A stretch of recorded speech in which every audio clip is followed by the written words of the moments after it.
with Meteos stepping down, it was pretty much like we didn't need someone to do exactly what he did to make the team function. So we tried a different direction where someone, instead of having like a veteran in this place, we had someone who was like very new in the role.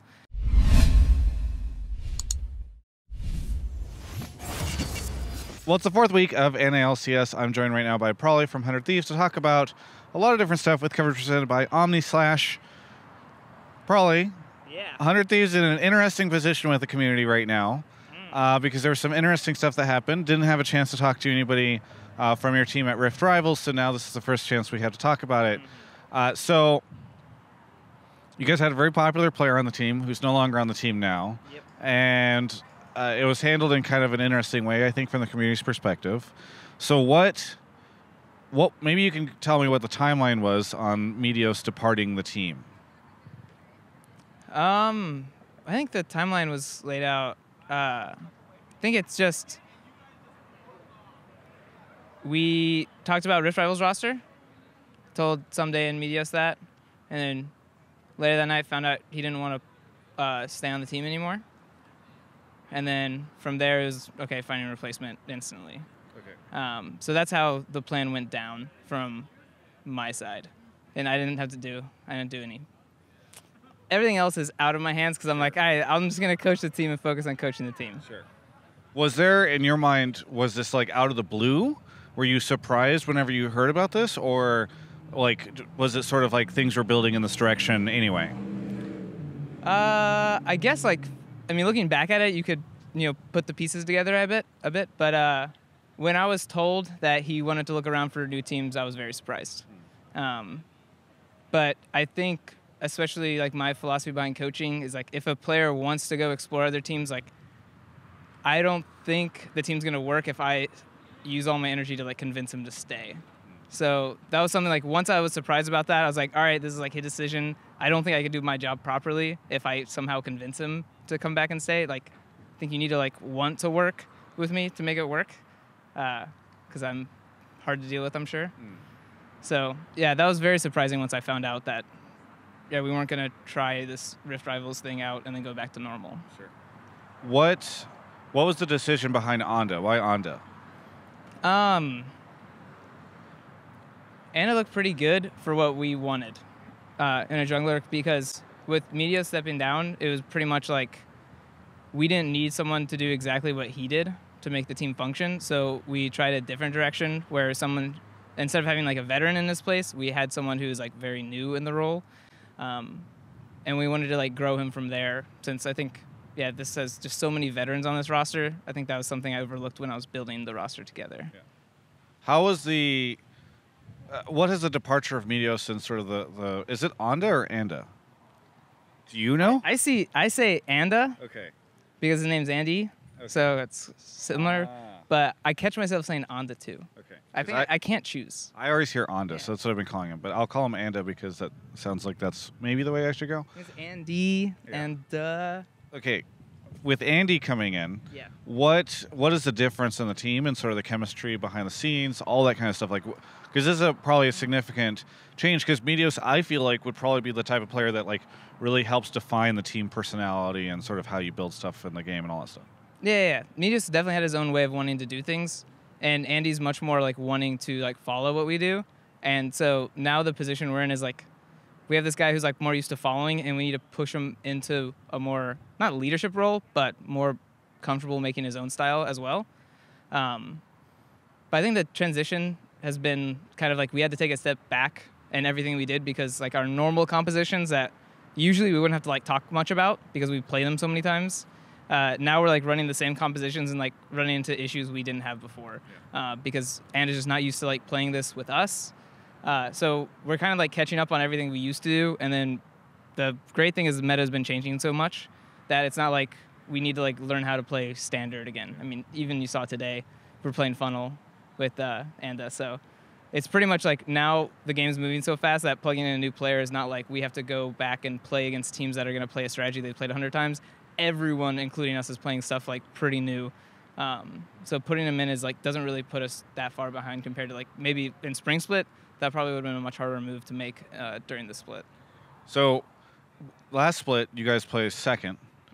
now you guys have like a new jungler. Lineup is a little different. Where would you place the team right now in terms of strength? Because I assume that when you're replacing a veteran with a rookie, you kind of have to start restart thinking and stuff. You were experimenting with a different roster at Rift Rivals. It's got to be a little different, right? Yeah. I think I can't answer that for like maybe like another week or so, because like I can't figure out all of our strengths like total right now, because like when you put in a new player, like the strengths of the 4 are gonna essentially stay the same, kind of like the other 4 players don't change. But when you just put one piece that's different, like other people's strengths that they didn't have before are going to kind of come out. Yeah. So I'm really excited to see like what goes forward with this roster. And yeah, I think this was our first test with him, being the funneler, the support mid. And I think, yeah, when we played with Meteos, he was always the bot laner. So this is another one, like this kind of opens us up to play different champions, for instance. So we've never gotten to see some of these like combinations that we're playing. But yeah, I think in a week or two, I'll be able to answer it better. Yeah. But one of the reasons I say that is because I assume that a lot of people are looking at this roster, looking at 100 Thieves and saying like, okay, they were a favorite to make it to Worlds before, but now this might throw that up in the air. Are you worried at all that this has had that kind of effect, that maybe like the disruption of the roster might have really weakened your guys' position for headed to Worlds? Not really. I mean, maybe, like, the way I'm thinking about it is after Meteos asked to look for other teams, I'm sure, like, fast forward a month, like, say we kept the same Rift Rivals roster, like, this couldn't have been the straw that broke the camel's back. Sure. So thinking about it now, it's like this probably would have happened anyways in a different way then, if it was going to blow up this early. So looking at it now, it's like, yeah, we're not going to make it throughout summer with the same roster, like keep the atmosphere proper. So this change doesn't seem like we're taking a step back. It looks like this is our best chance to keep going into Worlds. Behind the scenes, do you think that the players are kind of rallying around the change? Are the players in a good place, or is everybody kind of still figuring out the situation? Oh, everyone's still figuring it out, but everyone's excited to make it work. Okay. Because this is kind of like no one's expecting to make another change. We're not expecting to do like more roster stuff. So everyone's just like full force, like this is what we're doing. We're like locked in, let's go. Yeah. So it sounds like there's not a very high chance that we would see the Rift Rivals roster return to normal LCS. Not with like the current performance we're having, I think. It would be change for just the sake of change and not for the sake of like learning something new. Right. Because I think we got a lot of like information with the Rift Rivals roster. So yeah, unless like meta changes like drastically or something, I think we'll probably keep this until we can max it out. Yeah. Very good. Other than that, how are you? Now that we're done with all the tough questions, I just want to check in. I'm hot, man. Why you got me do an interview in the sun and a suit? You could have dressed like me. I can't dress like you. Look at this guy. He's got the chest hair out. Yeah. It's just the right amount. I can't do none of that. Okay. I'm on camera, baby. Yeah. You're on camera. Do you remember when Parth used to coach TSM? And now they just have him do like all the menial labor. He's literally carrying luggage up the stairs now. That could be you next year if you don't figure if this keeps happening, like. I mean, he's locked out. He can't even get in the studio now. He's waiting for somebody to like come let him in. It feels really bad that we just watch and can't help. Yeah. I mean, technically we could help. We're just bad people. I think that's the more information we're getting out of this. Yeah. But no, I mean, me and him have a running joke because we always wanted to like hang out. But as like coaches, we can't as much. Why? Because it's like, I don't want to tell him stuff, and he doesn't want to tell me stuff. But you guys don't have to talk about the pick and ban for the next match or whatever. Well, why not?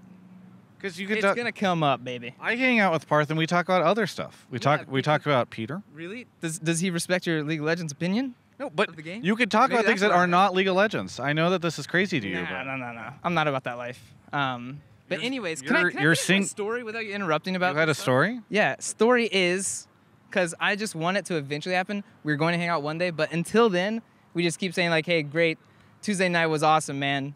And that's how we talk to each other now. Until eventually we'll hang out, and then that joke will die. But until then, it's just forever. Are you single right now? Or do you want to disclose that? Are you curious? I mean, yes, I'm single right now. So here's the thing: you need to learn to talk about things other than League of Legends. I see. If I'm like gonna try to date someone. Yeah. Because if you can't go out to dinner with somebody and have a topic that isn't League of Legends, which just sounds like your situation is right now, like that's gonna be a limiting factor in your ability to date people. I mean, I think the limiting factor is I'm going out with a League of Legends coach. That's why I don't want to talk about anything but League. Yeah. That's a limiting factor in my opinion. I hang out with Riot people and we don't talk about League all the time. I live with Kobe. I mean, most of the time we're not talking about League. The example is flawed because no one cares about what you have to say. Let's be honest. Being honest, Travis. Tough love is important. A lot of people really care, okay? We've got a YouTube channel, 150K subs. They all care what I say. Damn, 150K? Yeah, just hit that this week. Yeah. Oh, congratulations. Yeah. But there's still a bunch of people that are watching this video right now that haven't subbed, so fuck those people. Do you do the click down below and make sure to like and then comment below and enter in to get a t-shirt? No, they know what they need to do, and as long as they don't, they will suffer the consequences. That's a threat. You threatening? Yeah, I'm threatening for them to not see every video I put out like they should. Yeah. Yeah. All right. Cool. That's a good strategy. That's like getting excommunicated, basically. Yeah. I think this is not going to go well. This is going to be edited out. Which is no, it won't be. It won't be. If I worked at a big company, maybe, but I don't care. You know, if they're not going to sub, then if they can't give me that, then I don't owe them anything. What does a sub do?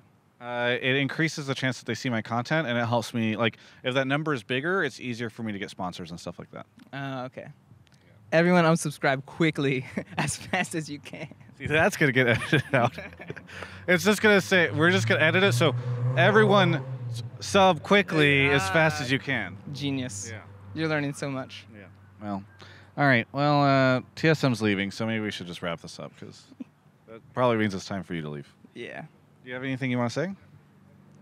Thanks, Travis, for, I don't know. I can't even lie like that. No thanks, Travis. I hate you, Travis. That's honest. You can check out the rest of my coverage of all things esports right here on my YouTube channel. It's nice seeing that Omnislash is still written on this microphone because it means that at least someone's giving Travis money to afford things like food, rent, mainly to keep him off of my couch and out of my life. So please continue to help support him in doing that. Like, subscribe, comment, do whatever it is that he needs you to do. Support him.